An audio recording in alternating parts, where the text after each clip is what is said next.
โดยทางกสทช.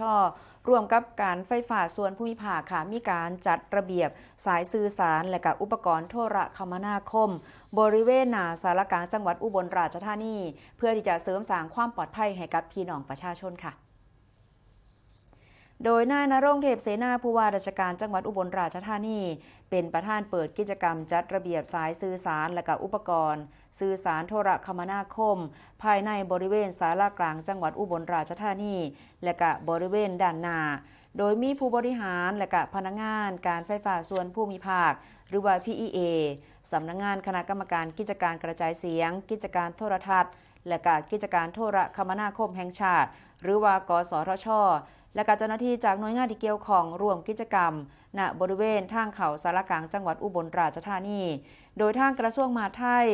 การไฟฟ้าส่วนภูมิภาคหรือว่า PEA และกับสำนักงานคณะกรรมการกิจการกระจายเสียงกิจการโทรทัศน์และกับกิจการโทรคมนาคมแห่งชาติหรือว่ากสทช.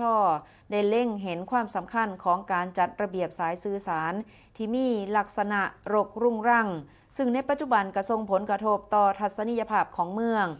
ระบบจำหน่ายไฟฟ้าของ PEA รวมทั้งก่อให้เกิดอันตรายต่อชีวิตและทรัพย์สินของประชาชน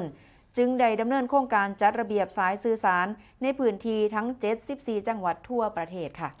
ซึ่งการดำเนินการดังกล่าวเป็นการจัดระเบียบสายสื่อสารที่ยังคงใส่งานให้ขึ้นข้อนสื่อสารตามช่องที่กำหนดค่ะพร้อมทั้งบันทึกข้อมูลการผ่านสายสื่อสารของบริษัทผู้ให้บริการต่างๆลงในระบบบริหารจัดการทรัพยากรด้านสื่อสารโทรคมนาคมของ PEA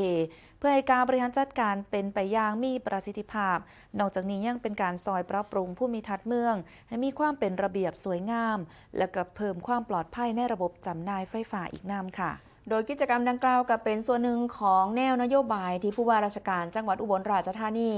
ได้มอบหมายให้ทุกภาคส่วนร่วมกันเร่งดำเนินการอย่างต่อเนื่องเพื่อยกระดับความปลอดภัยในพื้นที่สาธารณะลดความเสี่ยงจากสายสื่อสารที่ชำรุดหรือว่าระโยงระย่างนะคะและก็มีการจัดระเบียบเรื่องของอุปกรณ์สื่อสารโทรคมนาคมให้มีความเป็นระเบียบเรียบร้อยอันจะซอยสร้างทัศนียภาพของเมืองที่ปลอดภัยสะอาดน่าอยู่สำหรับพี่น้องประชาชนต่อไปนั่นเองค่ะ